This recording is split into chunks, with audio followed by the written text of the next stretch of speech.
En manchette aujourd'hui, possible démission du seul hémato-oncologue de Rwanda.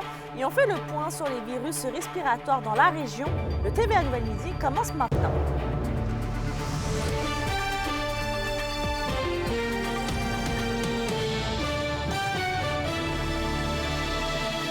Bonjour tout le monde et merci de nous avoir choisis.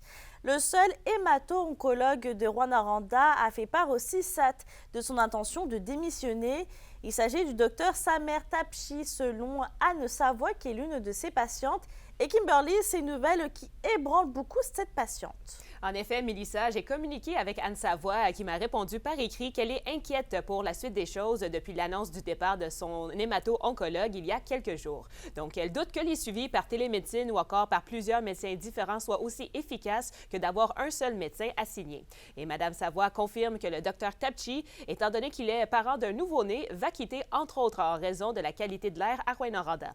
D'ailleurs, je la cite, Mme Savoie est d'avis que c'est incroyable qu'en 2024, on perde nos médecins à cause de la qualité de l'air. Nous sommes traités comme des citoyens de seconde zone. Et le comité d'arrêt trouve également que la situation est tout aussi inquiétante. C'est une triste nouvelle là, pour les patients, puis sauf que ça correspond aux inquiétudes qu'on avait. Vous savez, nous autres, on pense que le gouvernement n'a pas été assez exigeant pour ce qu'ils ont signé avec la fonderie.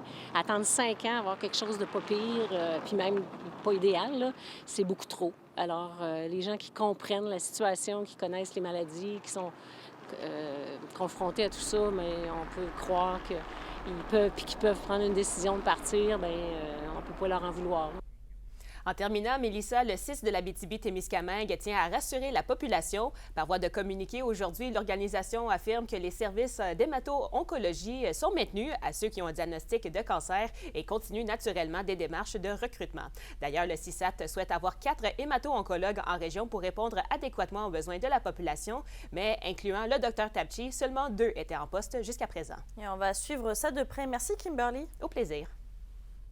La question du jour TVA, une présentation de Mobilier Bélan qui vous offre depuis plus de 50 ans un service de qualité et un grand choix de matelas, mobilier, électro au prix compétitif que vous recherchez. À la question du jour, on vous demande, craignez-vous une possible diminution des services pour les personnes atteintes de cancer?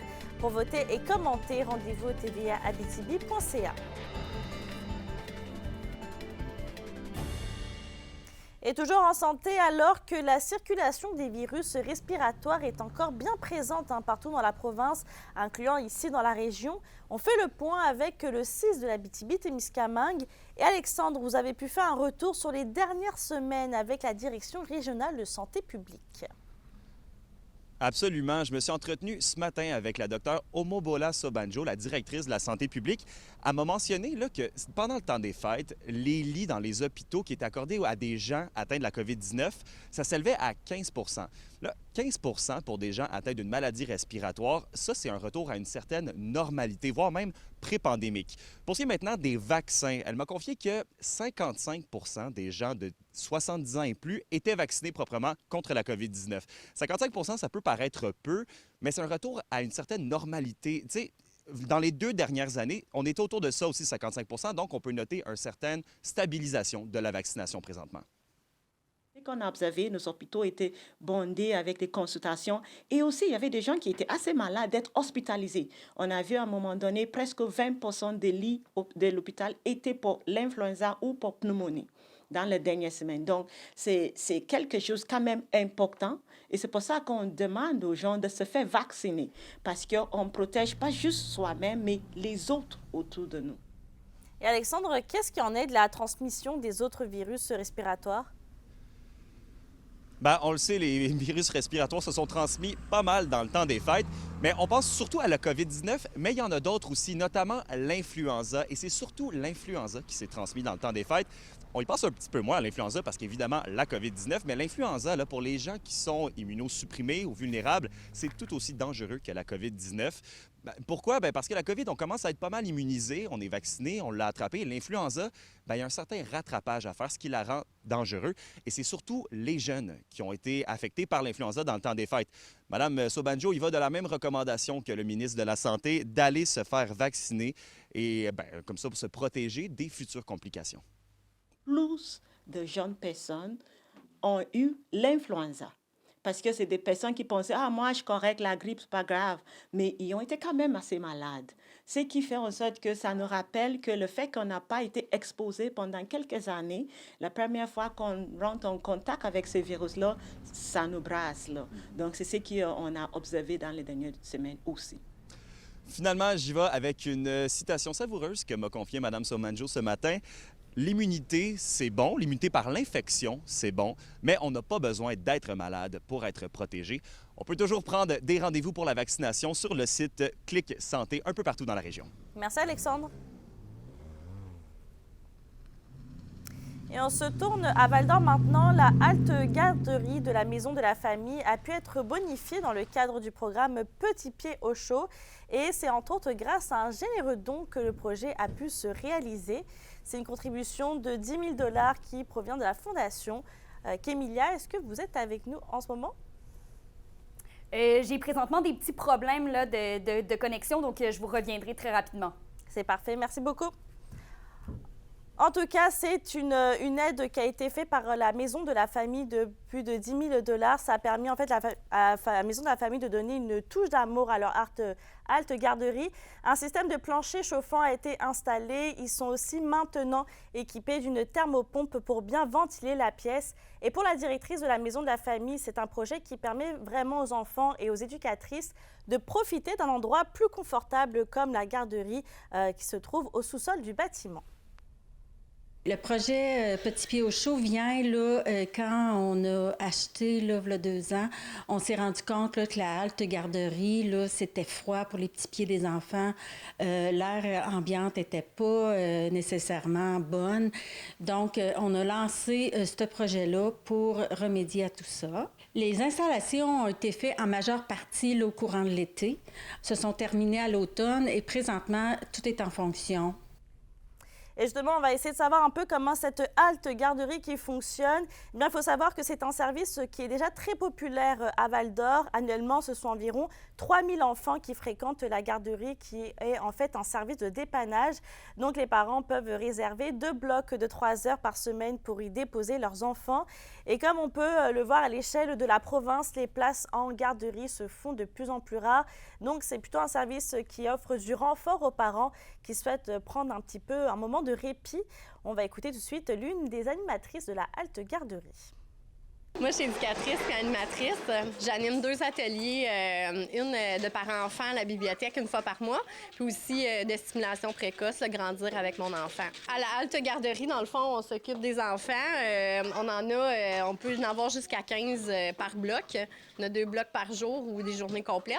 Puis, dans le fond, on s'arrange de lui faire une petite routine un peu comme à la garderie. C'est juste que nous, dans le fond, c'est un groupe mélangé. Là, on a de tout âge. On a beaucoup de familles. Ça change beaucoup parce qu'on doit à 2 blocs semaine. Fait que ça roule, là. Bon, il faut savoir que la Maison de la Famille de Val-d'Or offre une panoplie de services gratuits à toute la communauté. Bon, dans un autre dossier, on a du nouveau concernant la halte du domaine dans la réserve faunique, la Vérandrie. La Société des établissements de plein air du Québec confirme que des travaux sont en cours au niveau pour l'aménagement d'un nouveau bloc sanitaire permanent, et ce depuis lundi.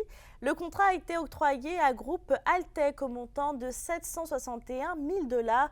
Pour rappel, un bloc sanitaire temporaire avait été installé depuis la fermeture du restaurant de la halte routière.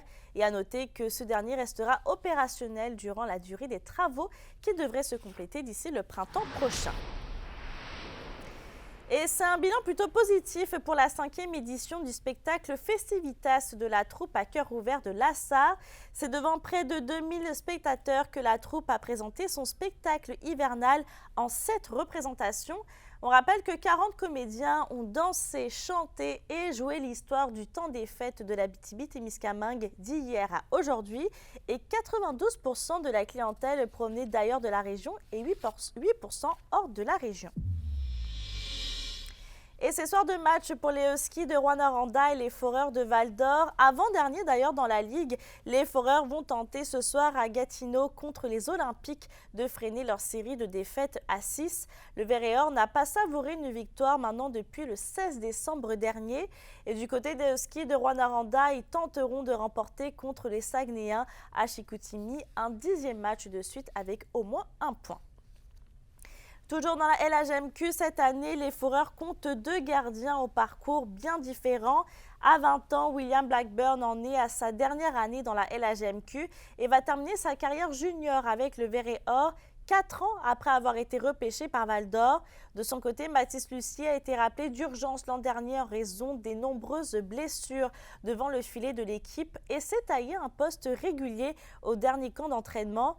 Dans le cadre de sa série de reportages de mi-saison sur les Foreurs, Johan Carrière a rencontré les 2 gardiens et nous présente un reportage complet au bulletin de ce soir. En attendant, voici 2 extraits. Je suis ici depuis que j'ai été repêché. Tu sais, c'est vraiment... On a confiance à toi à 100 %, amuse-toi, profite de ces moments-là.